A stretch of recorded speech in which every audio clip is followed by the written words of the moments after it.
Imagine a world where one of the smallest nations on Earth suddenly vanishes. In the Middle East, nations don't fall quietly. They collapse like a supernova, brief, blinding, and everything around them burns.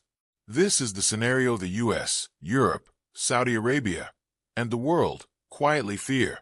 Because for a small nation, surrounded by historical antagonists, survival is never guaranteed. And yet its impact is ancient, explosive, globally catastrophic. Israel.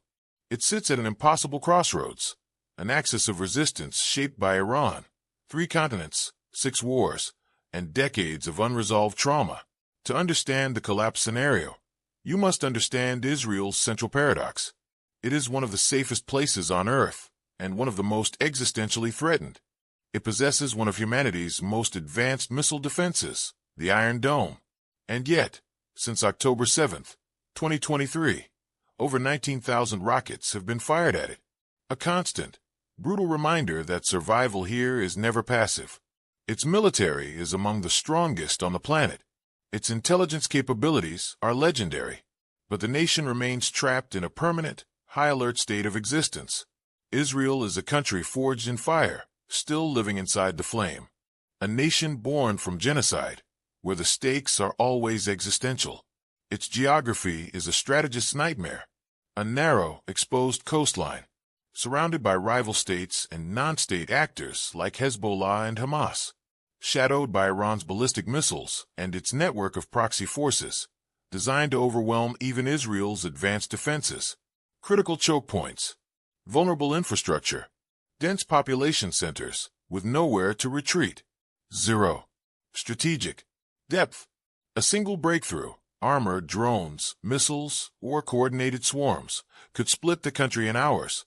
Israel's regional reality is simple, brutal, written in blood. If it loses one decisive war, it disappears. Most nations can lose a war and recover. Israel cannot. Every conflict, 1948, 1956, 1967, 1973, drove home the same lesson. Never lose. Not once. Not ever. Israel's first prime minister, David Ben-Gurion, saw the future clearly. Science, not armies, would ensure survival. His conclusion was chilling. Science will enable Israel to maintain an equilibrium of terror with the Arab states. And every collapse scenario has one final, unthinkable option. For Israel, that option has a name, the Samson Option. If Israel's existence becomes impossible, then the aggressor's victory must become meaningless. Named after the biblical judge who destroyed himself and his enemies in one final act, the Samson Option is simple. Deterrence. By apocalypse. Beneath the Negev desert in deep, silent chambers, lies a truth the world acknowledges, but no one discusses. Nuclear weapons. Israel has never declared them, never denied them. Its silence became the shield. Israel's deterrent isn't one weapon. It is a triad. Land-based ballistic missiles, fighter aircraft modified for decisive strikes, and submarines, slipping through distant seas. The Jericho missiles put almost the entire region within reach. Bombers can carry the most terrible payloads. And the Dolphin submarines offer what strategists call the second strike capability, the power to retaliate even if the nation itself no longer exists. That quiet submarine changes everything.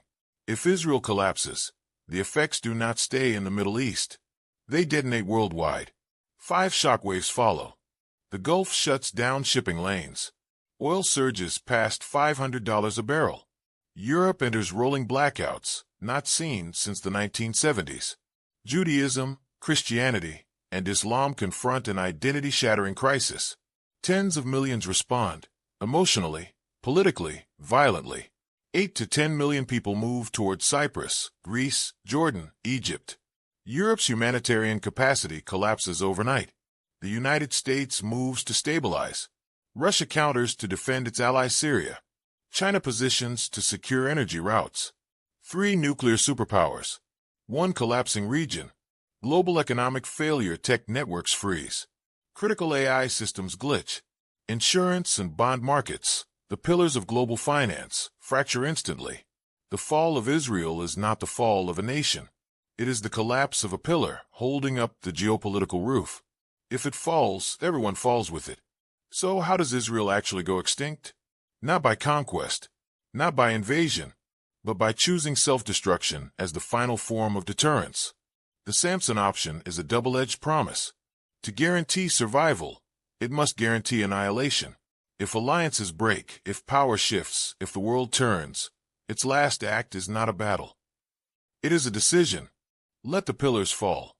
Submarines launch. Missiles rise. Deterrence becomes vengeance. An apocalypse not for victory, but for remembrance. And that is the cruel paradox. The weapon built to ensure survival may one day ensure extinction. The Middle East rumbles. Israel's arsenal stays silent. Its submarines glide beneath the waves. The world is changing. Power is shifting. China, Russia, Iran, North Korea, the U.S., Europe, Israel, a planet realigning. And the final question lingers. If survival is the ultimate weapon, who truly holds the deadlier doctrine? Team Israel or Team Iran? In the next episode, we break down the global showdown.